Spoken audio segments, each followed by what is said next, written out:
If you ask any Navy veteran who went through the Pacific War in 1942 what sound appears most often in his nightmares, he probably won't say the thunder of battleship main guns, nor the roar of torpedoes tearing open a hull. It's that shriek. That was the scream of Japanese dive bombers, Aichi D-3A Val carrier bombers, or Nakajima B-5N Kate torpedo bombers, when their engines howled on the attack run, mixed with the whistling of bombs falling through the air. It was the whistle of death.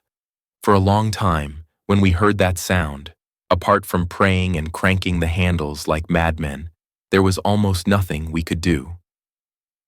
My name is Thomas Miller. My neighbors today only know me as a retired electrical engineer who likes tinkering with radios in his garage. But in 1942, I was a lieutenant in the United States Navy's Pacific Fleet, responsible for directing the twin-mounted 5-inch 38 caliber guns on a destroyer.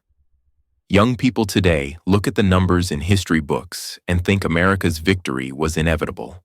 They say, look, American industrial output was 10 times Japan's. Of course you won. But they don't understand. They really don't. War is not a math problem. At least in 1942 and early 1943, when you stood on a wet, slippery deck and watched Japanese aircraft swarm toward you like hornets, the gunnery manual in your hand might as well have been a scrap of waste paper. Let me tell you what anti-aircraft warfare was really like back then. Before the VT Fuze, what we later called the Proximity Fuze, appeared, we used mechanical time fuses. The name sounds precise. In actual combat, it was clumsy enough to make you want to cry. The principle was simple. You estimated the enemy aircraft's distance and altitude, then set the fuse so the shell would explode after a given number of seconds in flight. The shell would burst, throw out fragments, and you hoped those fragments would hit the plane. Sounds simple, right? In practice, it was a hell-level math exam, and the examiner was holding a scythe. First, Japanese aircraft were not stationary targets. They were moving at more than 200 miles per hour and constantly maneuvering. Our rangefinder operators had to read the range, the plotting room had to calculate the trajectory, and then, this was the key step, we had to set the fuse timing on each shell. The fuse setters in the mount clacked away. If you set 5.2 seconds, and the shell actually took 5.4 seconds to get there, or the enemy aircraft jinked slightly, the shell would explode hundreds of yards in front of or behind the plane. In the blue sky, you would see clusters of black puffs. That was our shells bursting. And weaving through those puffs, untouched, was the plane with the red rising sun insignia, as if mocking our helplessness. The statistics were brutal. Early in the war, we had to fire about 1,500 or more 5-inch shells to bring down a single fast-moving enemy aircraft. You can picture the scene. A warship spewing out tons of steel and explosives, gun barrels glowing red-hot, paint on the deck blistered and scorched, and all we really produced was an extremely expensive fireworks display in the sky, then watched the bombs fall on our own heads. How many shipmates did I lose that way? I remember the Hornet going down at Santa Cruz. We were in the escort screen, watching her get hammered in turn by Japanese bombers and torpedo planes. Our anti-aircraft fire wove a net, but the mesh was far too big enough for death to slip through. After every battle back then, I felt a deep helplessness. As an engineering student turned officer, I knew exactly where the problem lay: accuracy. We were trying to hit a speeding bullet in 3-dimensional space with another blind bullet. That took the luck of God. Until one day, around early 1943, that damned luck finally showed up. But it didn't come from God. It came from a bunch of strange scientists hiding in laboratories in Maryland. The turning point arrived quietly. We had just finished a brutal escort run near Guadalcanal and had put into port for resupply. The captain called me and the gunnery officer to his cabin. His expression was as solemn as if he were reading a death sentence, but his eyes were shining. "Lieutenant Miller," he said, pointing to a wooden crate tightly wrapped in canvas on his desk. From this moment on, this is the most secret item on this ship. More important than the code books, if the ship is going to sink, you throw this overboard first, or go down with it in your arms. It must never fall into Japanese or German hands. That was the first time I saw the Mark 32 fuse. At that point, it didn't yet carry the vague-sounding designation VT, variable time. Among ourselves, we called it the funny fuse or bongo fuse to confuse anyone listening. When I first picked it up, it didn't seem much different from a regular mechanical fuse, except that the nose was a green plastic ogive, in fact a special wave-transparent material instead of metal. "What's inside this thing, Captain?" I asked. The captain lowered his voice as if the walls might be listening. "There's a whole radio set inside there, Miller. A transmitter, a receiver, a battery, and vacuum tubes." I nearly laughed out loud. As an engineer, I knew what a radio looked like. Radios back then were the size of small cabinets, full of fragile glass tubes. And now you're telling me someone has stuffed an entire set into a fuse the size of a fist, and that this thing is going into the nose of a 5-inch shell to survive a launch that slams it with 20,000 times the force of gravity and spins it tens of thousands of revolutions per minute. That was like stuffing your grandmother into a cannon, rocking chair and all, and expecting her to sit there calmly knitting during flight. "That's impossible, Captain," I said, shaking my head. "The tubes will be ground to powder." "That's exactly why this is top secret," the captain replied. "Those scientists pulled it off. This is a miracle produced by the National Defense Research Committee under Dr. Vannevar Bush at the Applied Physics Laboratory of Johns Hopkins. That lab's codename is Section T. I later learned that the driving genius behind this miracle was a physicist named Merle Tuve. They weren't just geniuses, they were crazy. To keep the tubes from shattering on firing, they buried them in wax and rubber, even tested them by dropping them from rooftops onto concrete. They developed a miniature vacuum tube tough as stone. The principle was terrifyingly simple and astonishingly complex. In essence, it was a miniature Doppler radar. Once the shell left the gun, the fuse's tiny transmitter emitted a continuous radio signal. If that signal encountered an object in the air, say a Japanese Zero, the wave would bounce back. As the shell drew closer, the frequency of the reflected wave shifted due to the Doppler effect. The fuse's circuitry monitored that signal. When the strength of the return reached a certain threshold, corresponding to roughly 70 feet from the target, the circuit fired the detonator and blew the shell. Do you understand? It was revolutionary. We no longer needed perfectly precise timing settings, and we no longer needed a direct hit that almost never happened anyway. All we had to do was get the shell near the airplane. The shell itself would see the target and say, "Hey, that bastard's right here. I'm gonna blow him apart now." It was as if we had stuffed thousands of tiny suicidal pilots into our shells, whose only mission was to blow themselves up at the exact right moment.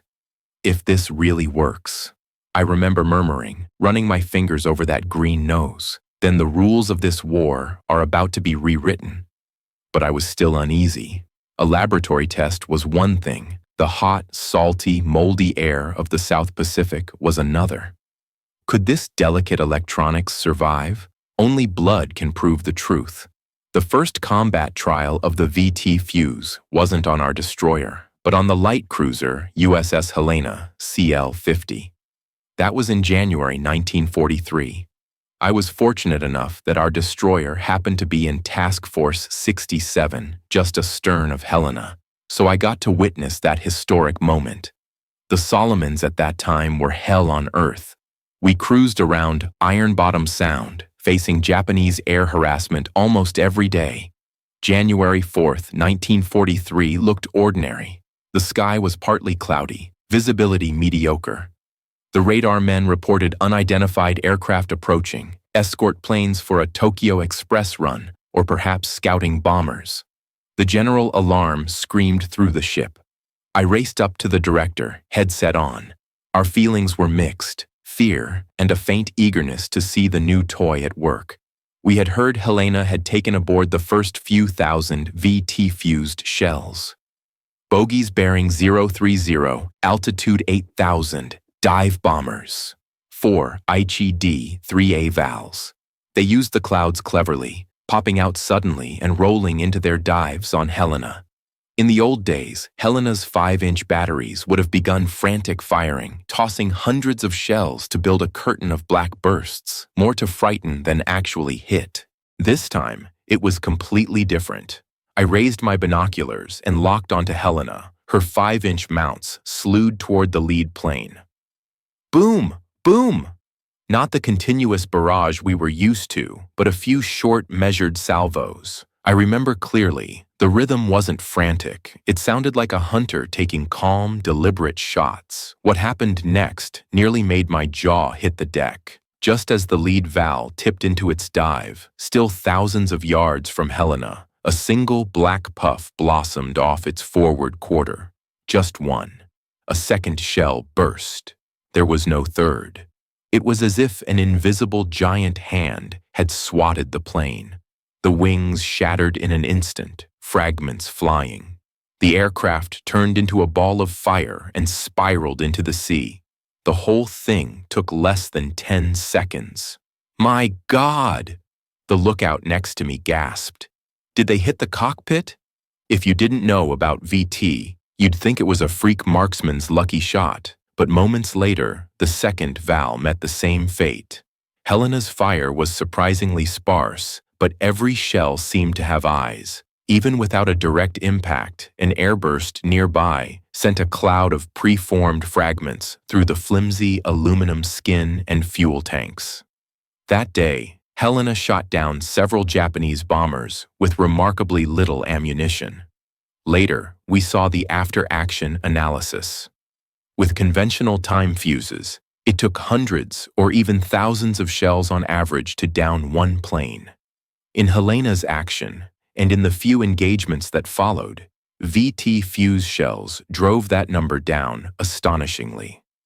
The later statistics varied from battle to battle, but in those early uses, we were often killing with 1/10 of the ammunition, or less. This wasn't just about saving shells. It meant barrels lasted longer. It meant we could engage more targets in the same amount of time.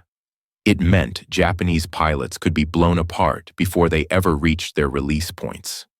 It was an electronic killing field. That night in the wardroom, everyone was unusually excited. We were under strict orders not to talk about that thing's technical details, but everyone's eyes were saying the same thing. We're going to win. But the real test was only beginning. The Japanese weren't idiots. When their pilots found that no matter how they maneuvered, our shells still exploded right beside them, they started changing tactics. And the VT fuse, for all its power, wasn't without weaknesses. First, it couldn't be used at very low altitude against surface targets because waves reflected the radio waves and caused premature bursts, though later we put that flaw to clever use against exposed Japanese sailors on deck. But that's another story. Second, for reasons of secrecy, its use over land was initially forbidden, lest a dud fall into Japanese or German hands. If the Germans mastered the technology and put it in their guns, it would have been a nightmare for our bombers over Europe. So at this stage, it was as if we held a sword of legends, but had to swing it very carefully. As 1943 turned into 1944, the Pacific War fell into the rhythm of island hopping. We moved steadily north and west. From the Gilberts to the Marshalls, VT shells were being issued in large numbers. I was reassigned to a new destroyer as main battery officer. She was an Allen M. Sumner-class ship with even more powerful twin 5-inch mounts. Looking at the orderly stacks of shells with green noses in the magazine, I felt a safety I had never known before. What I didn't know was that the Japanese were preparing a tactic even crazier and more inhuman than anything before. It would overturn the logic of naval warfare and push our VT fuse to its limits. That tactic was kamikaze. In the next part of this story, I'll tell you how, when thousands of men were determined to die by slamming themselves into a single ship, that little electronic tube became our last straw of hope. That was in the Philippine Sea, in Leyte Gulf, and of course in Okinawa, the typhoon of steel. If you think Helena's performance was astonishing, then sit tight, because what happened on a destroyer named USS Laffey at Okinawa would put every Hollywood screenwriter to shame. If 1943 was the year we groped in the dark, then 1944 was the year the U.S. Navy war machine ran at full power. By then, I had been promoted to gunnery officer on an Allen M. Sumner-class destroyer. The ship was practically a floating arsenal. But what I really want to talk about is the fleet, Task Force 58. Standing on the bridge, looking around, the sea was crowded with gray steel beasts, Essex-class carriers like moving islands, South Dakota-class battleships lurking like monsters, and destroyers like ours, patrolling the edges like sheepdogs. But beneath the skin of this enormous fleet flowed an invisible stream of data. That was our real strength. By then, we not only had VT fuses, now in improved versions like the Mark 40, we had built a death triangle that left Japanese aviators in despair. The first corner was radar. Our SK air search sets could spot incoming aircraft more than 100 miles away. The second corner was CIC, the Combat Information Center. It was the brain of each ship, processing radar data and assigning targets. The third corner was our 5-inch guns with VT fuses. On the eve of the Battle of the Philippine Sea, I remember sitting in my fire control officer's cabin, sipping some smuggled cold coffee.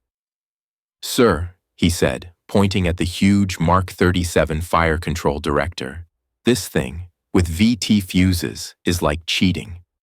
I've got a feeling the Japanese are going to break their teeth this time." He was right. The Mark 37 itself was a marvel of analog computing. Inside, the Ford Rangekeeper was a forest of gears and cams, calculating target speed, wind, and the ship's own motion in real time. In the old days, after this machine spat out firing solutions, men still had to set fuse times by hand, pouring error back into the system. Now, the Mark 37 just told the mounts where to point and when to fire. The gun crews just had to ram those green-nosed shells into the breaches. No fuse cutting, no timing tables. Once the shell was in the computed kill box, the radio waves in the fuse would say, "To hell with you," and blow.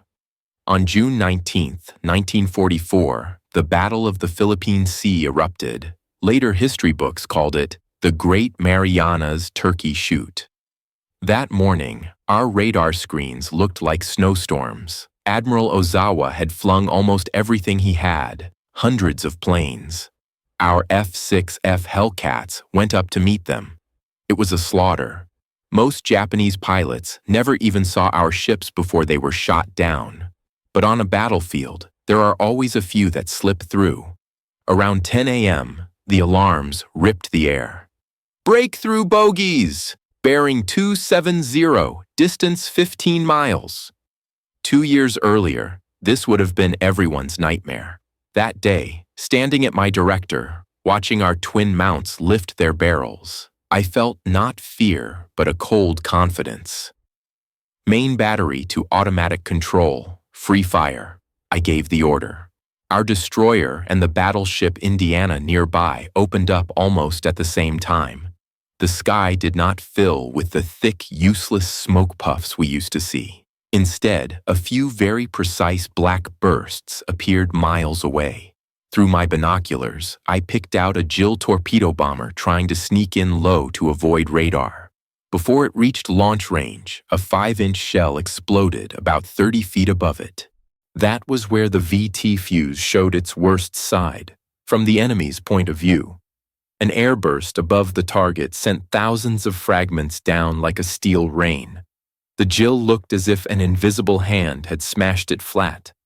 The canopy shattered, a wing snapped, and the plane plunged into the sea. During that battle, Any Japanese aircraft that managed to slip past our fighters and enter gun range found itself facing an impenetrable electronic wall. Targets that once took several ships firing together to stop could now be handled by a single destroyer. At day's end, the numbers were staggering. Most enemy planes were downed by fighters, but of those that reached gun range, almost none escaped. VT fuses proved themselves as the final and hardest lock on the fleet's door. What I didn't foresee was that this victory would drive the Japanese to open the gates of hell. In October 1944, we returned to the Philippines. MacArthur's photo waiting ashore made the headlines, but at sea the atmosphere was suffocating. Japan was cornered. Their carriers had no real pilots left, only kids trained just well enough to take off, not to land. Our overwhelming victory at Leyte Gulf hid a terrifying new reality. I first realized the nature of the war had changed after the Battle off Samar on October 25th. We were covering the escort carrier group Taffy 3. In that chaotic clash, I heard strange reports over the radio. Those planes, they didn't drop their bombs. They flew straight into the ships. At first, we thought they were crippled aircraft, making desperate last dives. Only when an intelligence officer showed us a brief on the special attack units, the Kamikazes, did we understand. They're no longer pilots, the intel officer said, pale. They're guidance systems. They're cruise missiles with a human CPU. For the VT Fuse, this was an unprecedented challenge. You must understand the difference. Before, in anti-aircraft warfare, our goal was mission kill. If a VT shell burst near a plane and fragments punctured a wing tank, or damaged flaps, or merely wounded the pilot, that aircraft usually aborted, limping away or ditching. For us, that was enough. The threat was gone. For the Kamikazes, mission kill meant nothing. A wounded pilot? He was heading to die anyway. He didn't care about injuries. A leaking wing? As long as it held together long enough to hit us, that was fine. A damaged engine? If there was still momentum, he could fall like a burning meteor straight into our hull. Against Kamikazes, we now needed catastrophic kill. It wasn't enough to hurt them. We had to tear them apart in midair, shatter them into fragments before they reached the ship. That meant the VT Fuse had to be even more precise, even more lethal. One gloomy afternoon in November 1944, while patrolling off Leyte, I experienced that terror firsthand. Radar picked up 3 low-flying contacts without identification signals. "Enemy aircraft, Kamikaze!" the lookout shouted, his voice shaking. 3 Zeros, each carrying a 250-kilogram bomb, broke from the clouds. They didn't jink, didn't weave. They just fixed on us and came straight in. In the old days, flying straight like that would have been suicidal. It gave us perfect firing data. Now that straight line had a dreadful inevitability. "Starboard batteries, open fire." Our 40mm Bofors and 20mm Oerlikons erupted, tracers streaming out like red rivers. I watched one of the planes with its wings shot ragged and smoke pouring from its engine, and it kept coming. Conventional anti-aircraft fire, no matter how intense, struggled to dismember a plane in the few seconds available. "Main battery! VT shells!" I yelled into the handset. "These lunatics won't stop unless you turn them to powder." The Mark 37 locked onto the center aircraft. Boom! The first 5-inch shell detonated about 20 meters in front of the Zero. With a regular fuse that might have been just a near miss, this time the timing was terrifyingly perfect. It didn't go off behind the plane, but precisely as the aircraft was entering its lethal zone. The blast wave and fragments slammed head-on into a target moving at high speed. It was like a fly hitting a high-speed electric fan. I saw the Zero's nose, the engine, propeller, and the front half of the cockpit disappear in an instant, replaced by a cloud of red-black mist. The remaining wreckage tumbled on inertia, just missing our mast and crashing into the sea in a huge plume. At that moment, I realized that the little vacuum tube in our shells was more than a weapon. It was a kind of whip of God that made a judgment in a few thousandths of a second, killing the madman before he could kill us. After Leyte, combat turned into an exhausting slaughter. To counter the kamikazes, the scientists back home were fighting just as hard. We needed more VT fuses. Factories in Washington and across the country worked around the clock. Technically, new problems appeared. As we pushed deeper into the Philippines and later toward Okinawa, we found kamikazes increasingly approached at extremely low altitude, some skimming the waves at under 50 feet. Early VT fuses had a fatal weakness: sea clutter. At low altitude, the radio waves they emitted bounced off the surface. The simple, electronic brain of the fuse would mistake the sea itself for a target and detonate too early. That meant many shells burst halfway, far from the attacking aircraft. In our reports, we screamed at the rear, "Give us a fuse that can tell waves from planes, otherwise we're sitting ducks." You have to admire American science and industry. The APL wizards pulled off magic again. They adjusted frequencies and sensitivity and developed improved circuits with what we'd now call gating or window control. In plain terms, the fuse learned to ignore the background sea clutter and respond only to sudden, solid targets like aircraft. By early 1945, the Mark 53 fuse was being issued, smarter, more resistant to interference, with better self-destruct features to prevent duds from harming friendlies or falling into enemy hands. At the same time, our tactics evolved. We no longer fought as isolated ships. We established radar picket stations, an extremely dangerous duty. Usually, one or two destroyers pushed out 50 or more miles ahead of the main body to act as eyes and bait. Japanese pilots, seeing a lone destroyer, swarmed like sharks smelling blood. I remember a briefing where a captain just back from picket duty told us, "Fill your magazines with VT shells. Out there, you don't get a second chance. Either you blow them up at 3,000 yards, or you'd better be ready to meet your maker." That brings us to the climax of our story, Okinawa. If in the Philippines the kamikazes were sporadic nightmares, at Okinawa they became a sky-darkening typhoon. Japan launched Operation Kikusui, the largest suicide air campaign in history. At the center of that storm was a ship whose name will always be etched in naval history, the destroyer USS Laffey DD-724. I was on another ship, but Laffey's battle, relayed over the radio, swept through the fleet. It was the VT fuse's supreme performance and a test of human endurance at the edge. Before I talk about Laffey, I want to describe the scene in March 1945 as we mustered at Ulithi. It was the most spectacular sight I ever saw. Hundreds upon hundreds of ships blanketed the sea.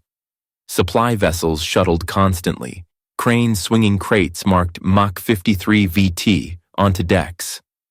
My gun crews and I stood on deck watching those wooden boxes. I knew they were full of tiny radar stations.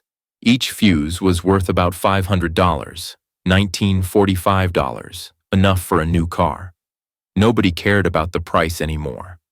The captain walked by and clapped my shoulder. "Miller, double-check the battery activation on every fuse," he said. "Where we're going, every second is a life." "Where are we going?" a green kid asked. The captain stared northwest, eyes dark. "Okinawa, that's Japan's front door. To keep it, they'll throw everything they've got at us." He was still being conservative. They didn't just throw everything, they threw their souls. Okinawa, April 1945. On the map, the island looked like a thin strip of land floating on the sea. Around it, we laid out a giant mousetrap. The problem was, we were not only the trap, we were also the piece of cheese. To warn the landing force and shield our transports from surprise kamikaze attacks, the Navy set up those infamous radar picket stations.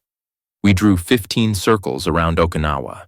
Each circle marked a picket position 50 to 70 miles from the main fleet. Each station was guarded by 1 or 2 destroyers like ours, plus a few landing support craft. Our job was simple: light up the radar, shout to the sky, "Hey, Japanese, we're over here!" and then shoot down as many of them as possible before they reached the main body. There was a saying in the fleet: if you hate someone, curse him to radar picket duty. I was on Station 3. The water there was deep blue, the sky often low and gray, the air thick with a sickening sense of expectation, like waiting for the other boot to drop. On April 6th, Japan launched the first Kikusui attack. Chrysanthemum on water, poetic name, the imperial crest, symbolizing flowing chrysanthemum petals.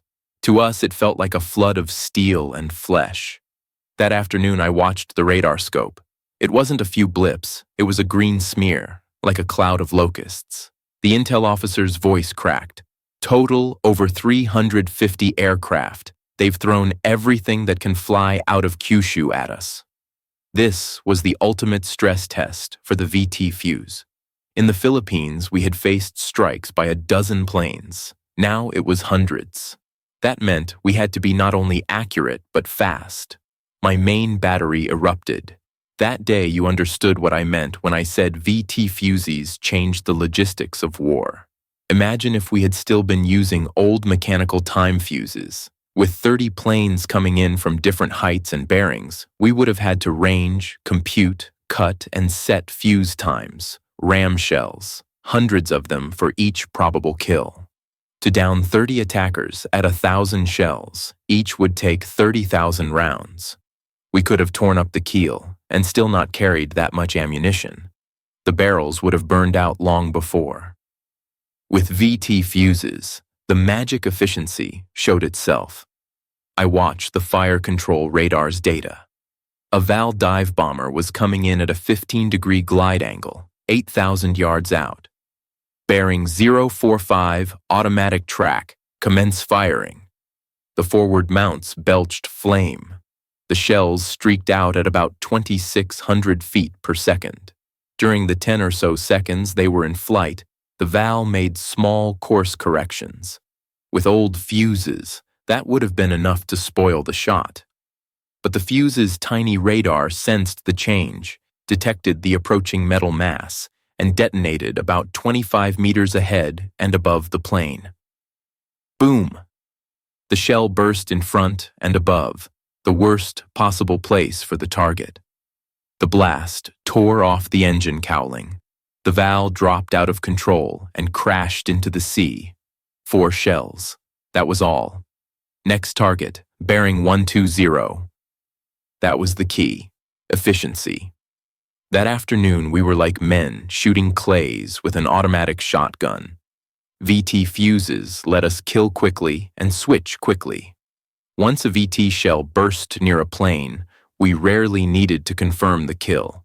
If it went off, the target was almost always finished. Even so, no matter how strong an electronic wall you build, when the density of the flood exceeds the height of the dam, disaster still breaks through. Between barrages, I often sat on the brass-littered deck and thought about the numbers. Later, the Bureau of Ordnance published detailed reports that confirmed what we had felt. They compared the average ammunition expenditure needed to down one aircraft with mechanical time fuses versus VT fuses. Before Okinawa, the data showed, using mechanical time fuses, it took on average 1,162 5-inch shells to shoot down a single-engine plane. With VT Proximity Fuses, that figure fell to about 310. That 310 wasn't just a number, it was our lifeline. The tactical meaning was profound. First, the time window. A kamikaze, from entering gun range to impact, was usually only 40 to 60 seconds away. With old fuses, you might need hundreds of rounds over several minutes to hit by sheer probability, minutes you did not have. VT fuses compressed kills into under 10 seconds. In that same minute, we could methodically deal with 4 or 5 attackers instead of panicking over one. Second, barrel life. A 5-inch 38 barrel was good for maybe 4,000 full-charge rounds. At 1,162 rounds per kill, 4 aircraft would wear it out. Accuracy would collapse. At Okinawa, a destroyer might face over a dozen attackers in one day. VT Fuses saved our barrels, letting us stay in the fight. Third, logistics. Every shell had to be carried across the Pacific. If consumption had been 4 times higher, our transports couldn't have kept up. VT Fuses effectively cut that strain by 75%. At Station 3 that week, we were exhausted beyond words, but each time we pulled the trigger, we felt sure. It was absolute trust in technology. Not all ships were as lucky. On Station 1 to the north, one destroyer was writing a legend. I wasn't aboard Laffey, but in the days afterward, her story spread through the fleet. As a gunnery officer, I later pored over her action reports and damage surveys. That fight was the perfect marriage of VT Fuse technology and the iron will of American sailors. It was April 16th, 1945, 8:30 in the morning. Laffey was on picket duty at Station 1. Radar suddenly showed about 50 enemy aircraft. Yes, 50. They circled like vultures and then peeled off in waves toward that lonely destroyer. Without VT Fuses, Laffey would have gone down in the first attack. According to the record, her 5-inch guns opened fire at long range with VT shells, laying an electronic killing wall between 8 and 10,000 yards. Laffey's gunnery officer later recalled, "We watched the lead valves hit what looked like an invisible wall in the sky. The VT Fuses tore them apart before they ever got into their dives."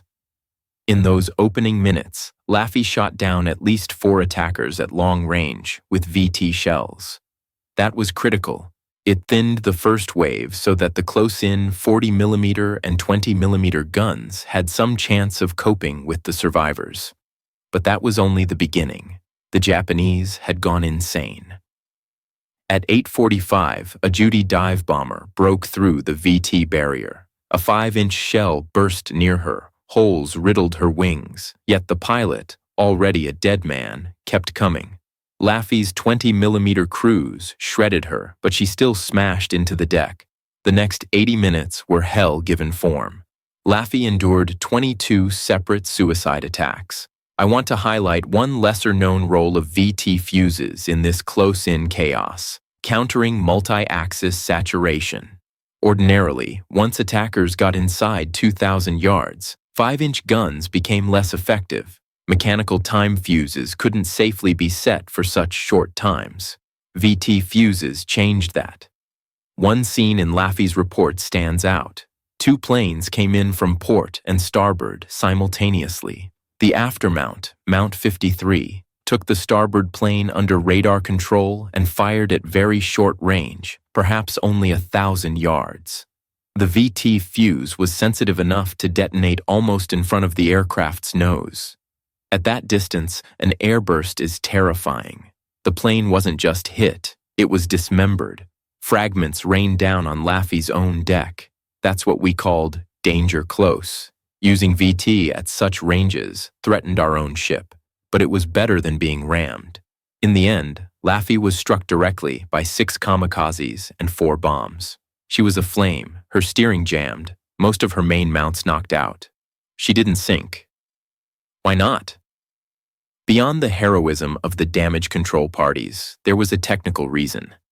Degraded attack quality. That was the invisible contribution of the VT Fuse. Later analysis of wreckage showed that many of the planes that did hit Laffey had already been badly damaged by fragments. In some cases, their bombs failed to arm properly due to the violence of impact. In others, wing damage altered the angle of attack. In yet others, the pilots had been wounded and could no longer aim accurately. VT Fuses couldn't prevent all 6 impacts, but they turned what should have been 6 fatal heart shots into glancing blows. They robbed the kamikazes of their deadliest weapon: precision. When rescue ships finally arrived, Laffey looked like a floating scrap heap. Her superstructure was riddled, her funnel crushed like a kicked soda can. And yet, under that tattered flag, one 5-inch mount still stood, barrel high. That battle shook the Navy. It proved that even against the craziest tactic human beings have ever used at sea, a wall of technology, radar, computers, VT fuses, could still hold the line. Laffey's ordeal changed our tactics. We realized that even with VT, a single ship's firepower had limits against massed attacks, so we began to build tighter formations with overlapping fields of fire, interlocking electronic killing fields. In later actions, such as the sortie of Yamato, though that was mostly carrier planes at work, and further Kikusui waves, we adopted mutual support. When one destroyer was swarmed, nearby ships fired their 5-inch guns in support. Before VT, this would have been incredibly dangerous. A mistimed time fuse could easily shower a friendly ship with shrapnel. With VT, we dared to fire over our comrades' heads. I remember one battle in May. A Fletcher-class destroyer near us was being chased by 3 planes. I ordered my main battery to fire over her.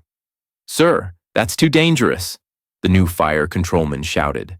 "Carry out the order. Trust the fuse," I barked back. Our shells screamed over our friend's mast, and, as they neared the pursuing planes, their tiny radars sensed the targets. Boom! Boom! Boom! 3 puffs erupted behind the friendly ship. The diving attackers hit that invisible wall and fell. Our comrades suffered nothing worse than a light dusting of fragments. That cross-deck fire capability was something only VT fuses could give us. They exploded when, and only when, they met a solid target at the right distance. That allowed us to weld the entire fleet's AA guns into one giant organic shield. Whichever direction the Japanese came from, whichever corner of the formation they attacked, they faced interception by hundreds of smart shells. Each shell was an untiring sentry, running through its own tiny detect, decide, detonate loop thousands of times a second. By June 1945, gunfire around Okinawa was thinning out. Wreckage floated on the sea, aircraft aluminum, charred timber. Japan's air arm was drained dry. They had lost thousands of planes in that campaign, most of them to our naval anti-aircraft fire, to the VT fuse. Behind all of this was a deeper story, how the technology was guarded and how it extended its influence onto land. While we were fighting kamikazes at sea, VT fuses were quietly stepping onto another stage in Europe to face a different evil, the Nazi Phi-1 flying bomb. First, you need to understand that secrecy is a double-edged sword. From the day VT fuses were born, the Navy and the NDRC laid down a hard rule: no use over land. The reasoning was simple. At sea, duds sank to the bottom and were gone. Over land, any dud that fell into German hands would soon be dissected by their scientists, the same people who built the V2. In a month, they'd find ways to jam or copy the tech, maybe even put it in their own anti-aircraft guns. Imagine German 88mm guns with VT fuses. For our 8th Air Force by day and the RAF by night, that would have been a catastrophe. So the High Command preferred to let Army artillery struggle on with old fuses, accepting low efficiency rather than risk the secret. But by late 1944, things changed. 2 threats forced Washington's hand: the Nazi 5-1 buzz bomb and Hitler's last offensive in the Ardennes. My buddies in the Pacific could never quite grasp what London and Antwerp went through. The V1 was an early cruise missile, straight line, very fast, very small. The British tried barrage balloons and fighters with limited effect. When the V1s shifted to hammer Antwerp, vital to Allied supply, Eisenhower grew desperate. If Antwerp went down, our logistics collapsed. So Antwerp X was born, a massive anti-V1 defense plan. It marked the first large-scale release of VT fuses for land-based air defense. The results were slaughter. According to the declassified figures I saw later, the U.S. 50th Anti-Aircraft Artillery Brigade ringed Antwerp with 90mm guns, all firing shells with the Army's VT Fuze, codenamed POZIT. In the closing months of 1944, V1 interception rates climbed from a miserable handful of percent to over 90%. There was even a day when the Germans launched several hundred V1s and only a few got through. An American officer on the scene later told me, "Miller, it was unreal. Those rockets hit what looked like an invisible glass wall. We'd see them on radar, the guns would open up, and then a chain of fireballs would bloom in the air. It wasn't war. It was target practice." That success gave the high command confidence, but the real turning point was the Ardennes. In December 1944, Hitler launched Operation Watch on the Rhine, the Battle of the Bulge. Under cover of terrible weather that grounded our air forces, German armor punched a deep bulge in the line. It was our most dangerous moment in Europe. Patton's Third Army was racing north to relieve Bastogne. At that moment, the Allied command made a decision, both agonizing and decisive. It authorized the use of VT fuses in field artillery against ground targets. This was even more revolutionary than using them for air defense. Until then, when artillery fired at troops in trenches or foxholes, they had two main options: point detonating fuses. Shells exploded on impact. Most of the blast and fragments went sideways or upward, much of it into the ground. Soldiers at the bottom of a dugout were relatively safe. Mechanical time fuses. Shells were supposed to burst in the air over the target, but getting the timing right was brutally hard. A tenth of a second off, and the shell either exploded too high like a useless firework or buried itself before bursting. VT fuses changed everything. Now, a 105mm or 155mm shell's fuse measured the distance to the ground continuously. No matter how the terrain rose or fell, no matter how far the target was, the fuse was set to detonate about 20 feet above ground. That was the perfect killing height. At that height, fragments sprayed conically downward. For German troops in open trenches or foxholes without overhead cover, their protection became a grave. The shrapnel came straight down. I read an interrogation of a captured German who said, horrified, "It was unbearable. All the shells exploded at treetop height. There was nowhere to hide. Even at the bottom of a pit, the fragments fell like rain. An entire company lost combat strength in minutes, and we never saw a single American." Patton later wrote to Washington, "This funny fuse has won the Battle of the Bulge." When we in the Pacific heard that, our spirits soared. Our secret weapon could kill planes and break ground attacks. And for the ultimate task we all dreaded, invading Japan itself, that mattered more than we liked to admit. By July 1945, Europe was quiet, but in the Pacific, the air grew heavier. Okinawa was won, but at a cost so terrible, we hardly dared think of what came next. Nearly 50,000 American casualties, over 30 ships sunk, and that was just for an outlying island. Ahead lay Operation Downfall, the invasion of the home islands. The first phase, Olympic, would hit Kyushu. Intelligence estimated thousands of suicide aircraft, including wooden trainers turned into bombs, and millions of civilians with bamboo spears. Among ourselves, the old hands said, "If Okinawa is one circle of hell, Kyushu is 18. To soften defenses, the Third Fleet began shelling Japan itself. It was preparation and a message: your islands are no longer safe. I was there for the bombardments of Kamaishi and Muroran. It was the first large-scale use of VT fuses by naval guns against land targets. Previously, ships firing at shore positions had relied mostly on armor-piercing shells for concrete bunkers. Now we faced AA batteries in open revetments and troops in the open. Target, coastal AA batteries, fuses, VT, full salvos.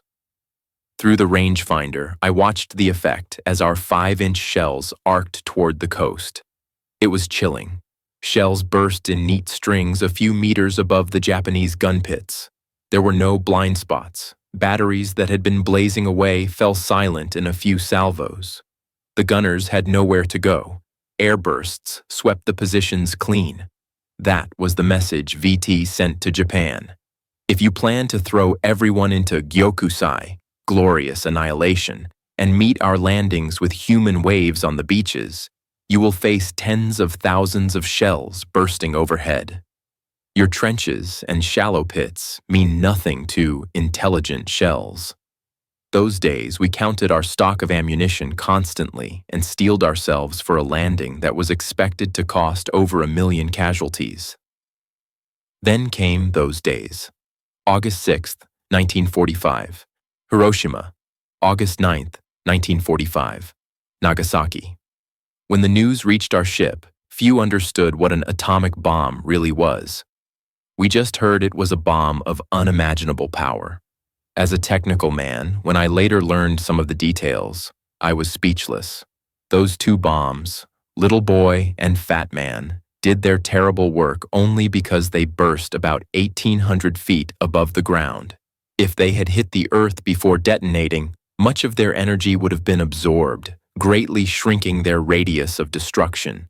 So who told the bombs, "You are now at 500 meters. Explode"? Radar fuses did. Those bombs carried radar altimeter fuses, codenamed Archie.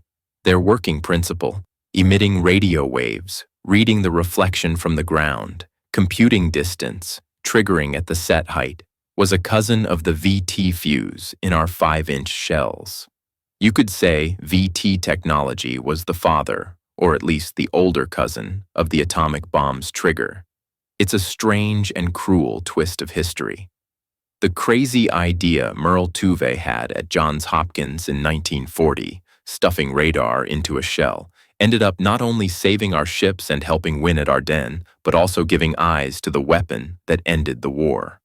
On August 15th, when Emperor Hirohito's crackling surrender broadcast came through, the fleet erupted. There was no wild frenzy, more a limp sort of relief. I leaned on the rail and watched the young sailors around me. Some were crying, some laughing blankly. I knew that if VT fuses hadn't stopped the kamikazes at Okinawa, if they hadn't broken the Germans at Ardennes, if the atomic bombs, using VT's offspring, hadn't forced Japan's hand, half the faces I saw would have been names on Operation Downfall casualty lists. September 2nd, 1945, Tokyo Bay. Our destroyer steamed into waters once thought forbidden, escorting the battleship Missouri to the surrender ceremony. It was an overcast morning. Mount Fuji loomed faintly in the clouds. The bay was thick with Allied ships, the most powerful naval assembly in history. As we passed Yokosuka, I saw the remains of the Imperial Japanese Navy, rust-streaked hulls, broken, forlorn at the piers. On the hills above, I could see their anti-aircraft positions. I raised my binoculars and studied their guns. Old, manually operated pieces, surrounded by shells with mechanical fuses that had to be set by hand. I felt a huge gap open in my mind. Those Japanese gunners, for all their Bushido zeal and strict training, had been fighting a Second World War with First World War tools. They relied on eyes, experience, and spirit. We, in our destroyers' magazines and in every Allied ship's guns, carried tens of thousands of tiny vacuum tubes. They were the distillation of science, the peak of industrial civilization, the triumph of reason. That war wasn't just steel against steel. It was intelligence-crushing brute force. While General MacArthur signed the surrender on Missouri, I was on deck, on watch, rolling between my fingers a keepsake I'd kept, a VT fuse nose, disarmed long ago. The green plastic felt smooth. Who could have guessed such a small thing could turn the sky into Allied property? The war was over. We were going home. But I knew the world had changed. That fuse had opened a door. From then on, weapons would no longer be blind. Electronic warfare, smart munitions, guided missiles, the seeds of all of them were inside that little vacuum tube. We had won peace, but we had also stepped into a new age where technology decides who lives and who dies. In those first months after the war, I felt oddly adrift. No more alarms, no gunfire, not even that permanent tension in my nerves. Back home, out of uniform, I found I couldn't really explain to my family what I had done. I couldn't very well say, "Hey Mom, I made it back," because our shells had radios in them. Not until late 1945 did the Navy and the NDRC finally declassify the VT Fuze. I remember the Washington Post spread with "Miracle Fuse" in the headline. The public gaze was on two things: the atomic bomb, ending the war, and radar, winning the Battle of Britain. The VT Fuze? It was like an unsung midfielder whose interceptions had saved thousands, but who didn't look glamorous. No mushroom cloud, no sweeping antenna. It looked like a plain artillery shell. We professionals knew its weight. Soon after, I got a letter from the Applied Physics Laboratory at Johns Hopkins inviting me, a combat veteran with engineering training, to a wartime technology debrief. There, I met Dr. Merle Tuve and his team. "Captain Miller," one bespectacled researcher told me, "do you know that during the war, we used almost half of America's entire electronics manufacturing capacity to build these fuses?" That figure stunned me. Half? Yes. At one point, we had 80,000 people across the country assembling them. Sylvania, RCA, Kodak. Every electronics giant was on the job. But for secrecy, almost none of those 80,000 knew what they were building. The people who made filaments knew only filaments, the glass workers only glass. It dawned on me that this was more than a weapons program. It was a rehearsal for an industrial revolution. To make vacuum tubes survive 20,000 Gs, American industry had to push manufacturing far beyond peacetime standards. We learned to build incredibly rugged miniature components, to protect circuits with epoxy potting, to assemble precision electronics in mass production. Those skills didn't vanish in peacetime. They flowed into civilian life. When I later worked as an electrical engineer in the 1950s and watched the first commercial televisions and big computers appear, I'd look at their circuitry and smile. The miniature tubes, the early printed circuit boards, they all carried VT Fuze blood. The killer that hunted kamikazes over Okinawa became, in peace, the heart of living room radios and TVs. If in 1945 the VT Fuze represented the pinnacle of electronics, then in the next 5 years it directly fathered the main actor of modern war, the missile. You might not know, Section T, the group behind the VT Fuze, didn't disband after the war. The Navy gave them a new project name, Project Bumblebee. The logic was simple. If a shell can see a plane and explode at the right moment, why not go a step further and let it steer itself into the target? The VT Fuze's guidance concept was scaled up and refined. In the 1950s, when I returned to the Navy and the reserves, I saw the first generation of surface-to-air missiles, Talos, Terrier, Tartar, the 3 Ts. When I looked at the Terrier's seeker, I was astonished. Its core logic, beam riding, semi-active radar homing, was rooted in the same Doppler and radio wave principles as the VT Fuze. You could say the VT Fuze is the ancestor of all modern guided weapons. It was the first time in history that sensing, decision, and action were integrated into a single expendable munition. Before it, shells were dead lumps of metal. After it, weapons began to have intelligence. In that sense, what we fired at Okinawa were not just shells. They were the great-grandfathers of today's smart weapons. That realization led me to some uneasy thoughts. In war, we push technology to evolve for efficiency's sake. We turn the radio that once broadcast music into a trigger for death. Yet in the other direction, technology born for war feeds back into civilization. Without the VT Fuze's demand for miniature, shock-resistant components, the transistor might have been delayed. Integrated circuits might have come later. The gadgets you young folks use today, Walkmans, computers, owe something, in a twisted way, to that green nose that brought down kamikazes. Thinking of all this, I get up and walk to the cabinet in my study. Inside is the keepsake I've treasured for 40 years, the green, inert VT Fuze nose. It stands there quietly, like a small monument. I think of the flames on La Fay, Helena's salvos, the snow in the Ardennes. War is cruel, the greatest of human tragedies, but I'm grateful that when darkness fell, we had light in our hands. That light didn't come from gods, it came from human intellect and reason. That is my story, about a little thing called the VT Fuze, and how it helped us win that great war.